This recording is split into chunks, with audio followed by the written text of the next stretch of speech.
Good morning. आज हम शुरू कर रहे हैं एक्सरसाइज 3.5 जिसमें है निम्नलिखित में से कौन से कथन सत्य हैं। सत्य में देखो, यदि कोई संख्या 3 से विभाज्य है तो वह 9 से भी विभाज्य होती है।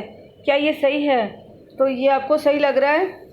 ये सही नहीं है, क्योंकि देखो 6 जो है 3 से विभाज्य है लेकिन 9 के पहाड़े में तो नहीं आती। 15 3 से विभाज्य है लेकिन 9 से विभाज्य नहीं है, यानी ये क्या है? गलत है।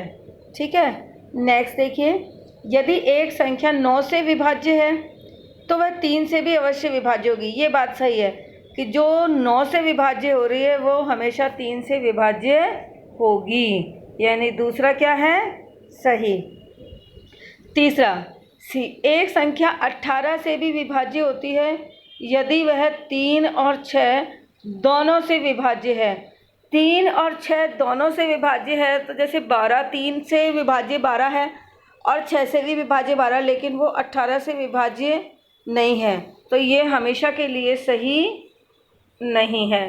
अगला डी, यदि एक संख्या 9 और 10 दोनों से विभाज्य हो, 9 से भी विभाज्य हो 10 से भी विभाज्य हो, तो वह 90 से विभाज्य होगी क्या? तो आपको पता है 10 से विभाज्य होने वाली 9 और 10 दोनों से अगर कॉमन देखा जाए तो 9 ढाई का 90 जो है वो ही 9 से और 10 से दोनों से विभाज्य होगी, और कोई संख्या होगी नहीं, तो इसका मतलब है वो 90 से विभाज्य होगी, क्योंकि एक अकेला 90 ही है जो 9 और 10 दोनों से विभाज्य होगा, यानी ये सही है। अगला, यदि दो संख्याएं सह अभाज्य हो तो इनमें कम से कम एक अवश्य ही अपनी संख्या होगी। ये बात सही है।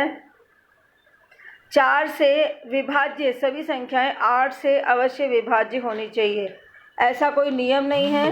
4 से विभाज्य में 4 भी विभाज्य है, 4 खुद से विभाज्य होता है, लेकिन वो 8 से विभाज्य नहीं होता। इसके अलावा और देख लो, 4 3 12, 12 जो है 4 से विभाज्य लेकिन 8 से विभाज्य नहीं है, तो ऐसा आवश्यक नहीं है। अगला, 8 से विभाज्य सभी संख्याएं 4 से विभाज्य होनी चाहिए।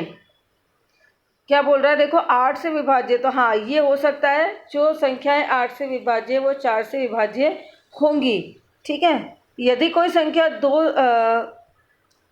संख्या दो संख्याओं को अलग अलग पूरा विभाजित करती है तो उनके योग को भी पूरा विभाजित करती है।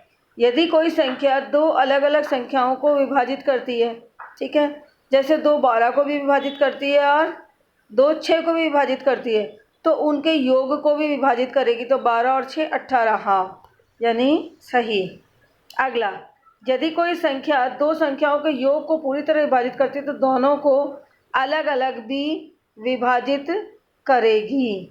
ठीक है, ये भी सही है, दोनों को अलग अलग कर सकते हैं। योग में जैसे मान लो 2 से 18 विभाजित हो रहा है, अब 18 का हम इसके योग को देखें, मान लो वो अगर 10 और 8 18 हो तो विभाजित हो रहा है, लेकिन मान लो 9 9 18 हो रहा है तो फिर नहीं विभाजित होगी। तो ऐसा कोई नियम पूरी तरह से सही नहीं है।